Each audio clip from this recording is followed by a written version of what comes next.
voyez, moi, je suis un Béninois de la diaspora, donc je viens au Bénin tous les 6 mois. Et c'est comme ça que j'ai remarqué dans les avenues, dans les boulevards de Cotonou et de Porto, surtout sur la route des rails, que cette double voie était bien abordée par des arbres qui avaient un ombrage étagé.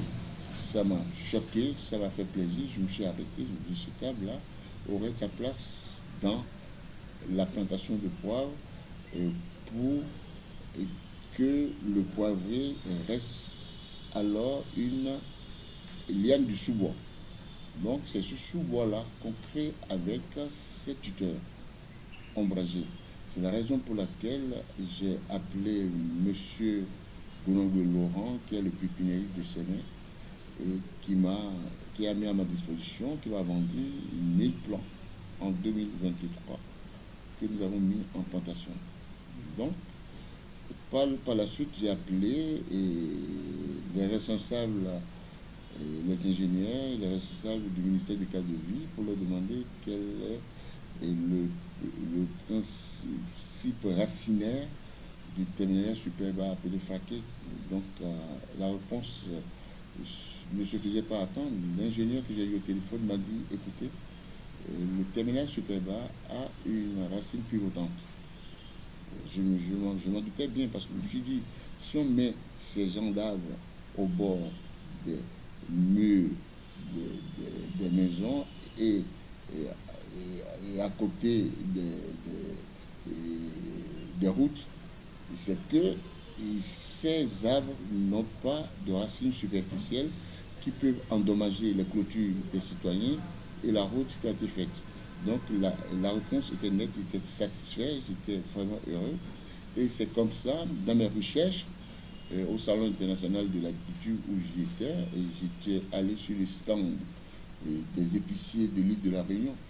Et j'ai demandé aux épiciers de l'île de la Réunion avec quel tuteur vous cultivez le poivre. Ils m'ont sorti le nom en langue locale. On a cherché sur Internet, c'était le terminalia superba. Comme quoi, quand vous avez une intuition dans la recherche et le développement, où vous investissez beaucoup, allez-y, faites. Ce n'est pas tout ce que vous faites dans la recherche et le développement qui aboutit forcément à un résultat. Vous allez vous casser les dents sur un certain nombre de choses. Si je reviens encore en arrière, et le poivre n'est pas ma première expérience en plantation.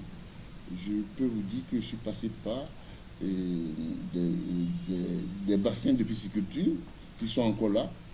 J'en ai une dizaine.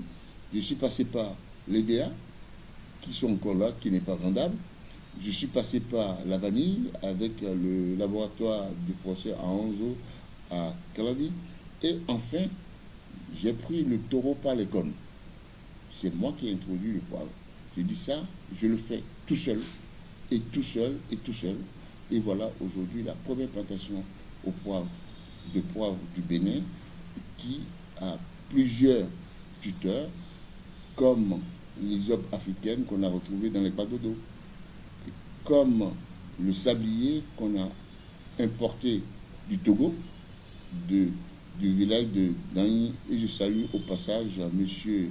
Joël Atu Semedo, qui m'a permis d'introduire massivement le sablier par graine au Bénin.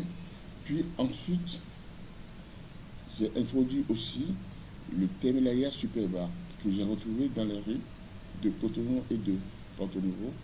Et puis enfin, j'ai introduit aussi le polonia en ce moment. Vous voyez, il y a au moins 3 tuteurs ombragés. J'insiste encore sur le terme ombragé.